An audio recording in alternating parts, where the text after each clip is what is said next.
I wanted to answer a question that I've seen on a lot of my videos.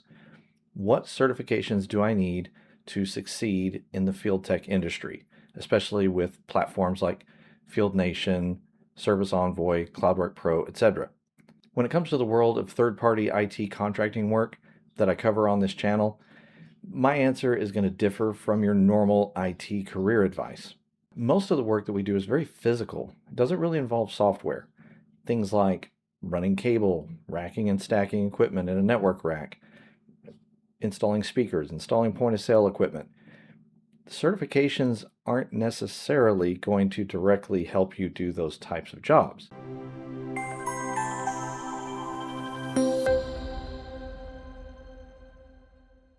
Typically, when there is software involved, you're going to be talking to your client's tech support group, and they're going to either remote into your laptop and do the software configuration, or they're going to walk you through over the phone how to do the software installation for the point of sale equipment, etc., or they're going to give you a PDF to do it. Now, having knowledge ahead of time is obviously going to help you because you're going to understand the foundation, you're going to understand the steps, and you'll be able to observe what the tech is doing as they're doing it and understand the process. So that's helpful, but it's not necessary for that type of work.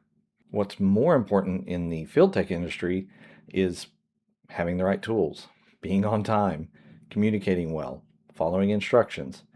Now, does that mean that I'm saying you shouldn't get certifications and you shouldn't improve your skill set? Of course not. Having certifications and placing them on your profiles to say, hey, I've got an A+, I've got a Network Plus, I've got a Security Plus, I've got OSHA certifications, I have a BICSI certification. Those things will help you stand out if a client digs deep enough to look into that part of your profile. The question is, how deep is a client digging? They may look that deep for an important job, but for your average job, they're probably going to look more at your metrics. You know, were you on time? How many jobs have you done? Those types of things. You may be working as a field tech right now, but hoping to transition into a better paying full-time W-2 job. Certifications are going to help in that realm. And of course, like I said earlier, certifications are going to give you that baseline knowledge that's going to help you in every aspect of the job. Because when it does come time to do troubleshooting, you're going to find sometimes the tech support people are going to rabbit trail down paths that don't really make sense. And if you understand how things should work, then sometimes you can steer them and be like, well, okay, it's not a cable issue. I know it's not a cable issue because I've tested the cable. I've taken the AP to the switch and short cabled it. So it still doesn't work when it's short cabled. So it's clearly not needing a new cable run. Those are the kinds of things that knowledge will help you with. If you did want to pursue certifications, these are the certifications that I would pursue first. Obviously, your baseline is going to be your CompTIA. That's entry level and teaches you about basic networking, basic computer repair, etc. Then, of course, the CompTIA Network Plus, that's going to get you a little bit more into the network side. Security Plus is going to be into the security side, which is a growing industry. But if you want to learn more about physical cabling and how not to be a trunk slammer, as people say, then taking a BICSI certification is going to help you because it's going to teach you about cabling standards. So if you think that you're going to be a long-term cabling tech, then this is the certification that I think would have the most impact on you. And then, of course, any kind of OSHA certifications that you can take, those are also very helpful because that's going to ensure that you know how to be safe so that you don't get injured, so that you can still work. Another thing you might look at is certain manufacturers like Panduit, CommScope, things like that. They offer their own manufacturer certifications and training. Some of those are free, some of those cost, but you can explore those, and that's something that would teach you more about that specific brand of infrastructure, you know, their cabling, their patch panels, their racks, etc. A lot of you that watch my videos are brand new to the industry, and you're asking me a lot of times, you know, how do I get the experience that I need? How do I learn about this industry? How do I get into this?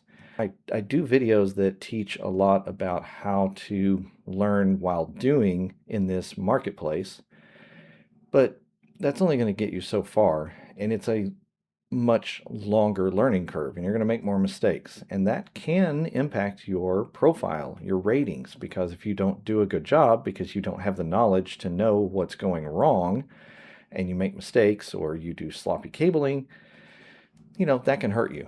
I think the importance of college is really fading away, but specific skill learning is, I think, the most important thing carrying forward in this new world. With the advent of AI and all of the tools that we now have to learn for head knowledge, college may not be the best thing for everybody, depending on what your goals are.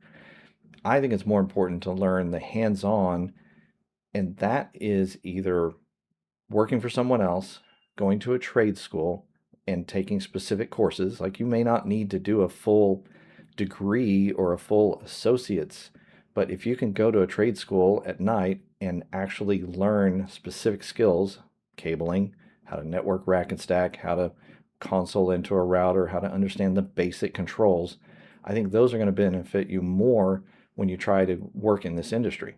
Another thing that I would do as a new tech is go get a job somewhere, even if it's entry level, even if it doesn't pay that well, because what you're getting is the experience and the knowledge.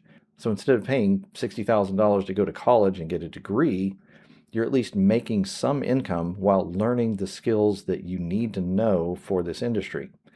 So that to me is the new trade-off, is be willing to work at a lower rate, entry level, and move up in that company. And who knows, you may like that more than being an independent field tech. There is security in a job to a point until you get laid off or something. You've got to really balance out your needs versus what these platforms and contract clients can provide for you. If you already have the skill sets, make sure that you are signed up on all the big platforms, Field Nation, Cloudwork Pro, workmarket, and my new platform, Service Envoy. If you are already on those platforms and you want some additional work, I have a contract client package that is very useful. You get around 40 national contract clients that you can work with, and then you don't have to rely 100% on the platforms. I'll put links in the description of the video for the Service Envoy platform, as well as the direct contract client package.